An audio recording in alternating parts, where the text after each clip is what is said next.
biasa dengan NPM 233402011. Nah, pada video kali ini saya akan membahas berkenaan dengan salah satu materi manajemen operasional 2, yaitu peramalan atau forecasting dalam studi kasus Kopi Nusantara dan tantangan menebak musim. Oke, kita langsung saja ke videonya. Kopi Nusantara merupakan sebuah perusahaan yang menjual kopi kemasan premium di retail modern. Nah, permintaan kopi mereka ini unik, ada lonjakan di akhir tahun dan bulan puasa. Tapi sayangnya tidak selalu diprediksi dengan tepat. Nah, pertanyaan pertama kita kali ini adalah, apa sih manfaat peramalan dalam konteks operasional bisnis seperti Kopi Nusantara ini? Oke, kita bayangkan seperti ini. Kita itu adalah manajer operasional di Kopi Nusantara, misalkan ya. Nah, tanpa peramalan yang baik, kita itu seperti mengemudi di malam hari tanpa lampu. Kita tidak tahu kapan adanya tikungan tajam ataupun jalan lurus. Nah, peramalan ini hadir sebagai lampu yang menerangi jalan operasional kita, seperti itu. Mari kita lihat manfaatnya satu persatu ya. Nah, manfaat yang pertama yaitu untuk perencanaan produksi yang lebih efisien. Dengan perkiraan permintaan yang akurat, kita itu bisa merencanakan berapa banyak kopi yang perlu diproduksi. Dan kita itu tidak akan kelebihan produksi yang akhirnya menumpuk di gudang ataupun basi gitu, ataupun kekurangan produksi yang membuat pelanggan kecewa karena kehabisan, seperti itu. Nah, manfaat yang selanjutnya yaitu untuk pengaturan sumber daya manusia. Nah, saat permintaan naik di akhir tahun ataupun bulan puasa, kita kan pastinya perlu lebih banyak tenaga kerja gitu untuk produksi dan pengemasan. Nah, peramalan yang baik ini akan memberikan kita waktu untuk merekrut ataupun mengatur jadwal lembur karyawan dengan tepat, menghindari kekurangan staf di saat sibuk ataupun kelebihan staf di saat sepi, seperti itu. Nah, selanjutnya yaitu untuk meningkatkan kepuasan pelanggan. Yang paling penting dengan peramalan yang baik, kita itu bisa memastikan produk Kopi Nusantara itu selalu tersedia saat pelanggan membutuhkannya, terutama di momen-momen spesial seperti akhir tahun dan bulan puasa. Ini akan meningkatkan kepuasan dan loyalitas pelanggan tentunya. Nah, manfaat yang keempat yaitu untuk efisiensi biaya operasional. Semua poin di atas tadi itu bermuara pada efisiensi biaya, gitu, seperti produksi yang tepat, persediaan yang optimal, dan pengaturan SDM yang efisien itu akan mengurangi pemborosan, biaya penyimpanan, biaya lembur yang tidak terencana, dan potensi kerugian penjualan. Nah, jadi jelas ya gitu, peramalan itu bukan hanya sekedar menebak-nebak saja, tapi sebuah alat penting untuk mengoptimalkan seluruh roda operasional Kopi Nusantara itu sendiri. Seperti itu. Oke, kita langsung saja ke pertanyaan yang kedua. Pertanyaan kedua kita adalah tentang metode peramalan apa sih yang cocok untuk pola permintaan musiman seperti yang dialami Kopi Nusantara?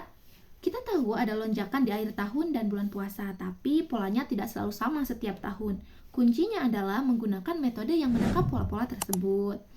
Salah satu pilihannya adalah menggunakan rata-rata bergerak musiman. Ini tuh seperti mengambil rata-rata penjualan dari bulan Desember sebelumnya untuk memprediksi Desember berikutnya. Sederhana tapi efektif untuk pola musiman yang stabil. Alasan mengapa metode ini cocok itu karena metode ini itu secara eksplisit memperhitungkan pola musiman dengan merata-ratakan data historis pada periode waktu yang sama dalam siklus musiman, seperti itu. Metode yang selanjutnya itu ada metode pemulusan eksponensial musiman.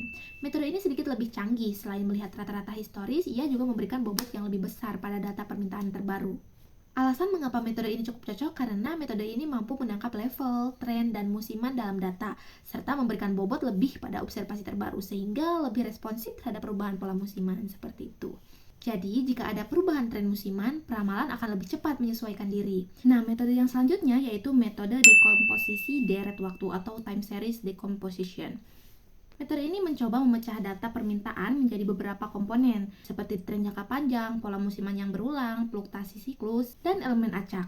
Dengan memahami masing-masing komponen ini, kita bisa membuat peramalan yang lebih akurat untuk setiap musim. Nah, dalam kasus Kopi Nusantara ini, mengingat pola musiman yang tidak selalu konsisten, metode pemulusan eksponensial musiman, khususnya hot winters, kemungkinan akan menjadi pilihan yang baik gitu, karena kemampuannya untuk beradaptasi dengan perubahan terbaru dalam pola musiman sambil tetap mempertimbangkan data historis. Oke, pertanyaan terakhir, jika saya menjadi manajer operasional Kopi Nusantara, bagaimana saya akan menyusun langkah-langkah perbaikan sistem peramalan yang sederhana tapi efektif? Yang pertama itu pengumpulan data yang lebih baik. Langkah pertama yang krusial adalah memastikan kita itu memiliki data penjualan historis yang lengkap dan akurat. Kita perlu mencatat penjualan harian atau mingguan secara sistematis, memisahkan data berdasarkan produk, dan juga mencatat faktor-faktor eksternal yang mungkin mempengaruhi penjualan. Saya akan memastikan tim penjualan itu memiliki sistem yang mudah untuk mencatat data penjualan.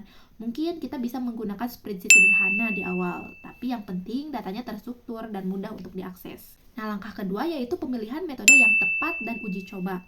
Seperti yang kita bahas tadi, metode pemulusan eksponensial musiman atau dekomposisi deret waktu itu sepertinya cocok ya gitu. Tapi kita tidak bisa langsung memilih satu metode. Saya akan meminta tim untuk melakukan uji coba dengan beberapa metode menggunakan data historis kita. Kita melihat mana sih yang memberikan hasil peramalan yang paling mendekati kenyataan di masa lalu, seperti itu. Langkah selanjutnya yaitu melibatkan tim penjualan dan pemasaran. Tim penjualan dan pemasaran memiliki feeling yang kuat tentang tren pasar dan rencana promosi yang mendatang tentunya.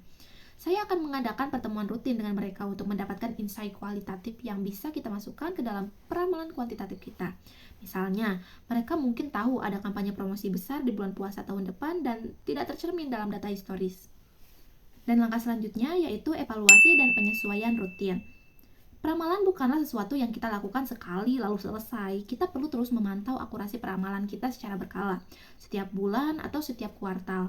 Dengan langkah-langkah sederhana namun terstruktur ini, saya yakin Kopi Nusantara bisa memiliki sistem peramalan yang lebih efektif dalam menghadapi fluktuasi permintaan musiman mereka, sehingga operasional menjadi lebih lancar dan pelanggan pun lebih puas tentunya. Semoga pembahasan kali ini dapat bermanfaat, dan mari kita terus belajar untuk mencapai kesuksesan kita di masa depan.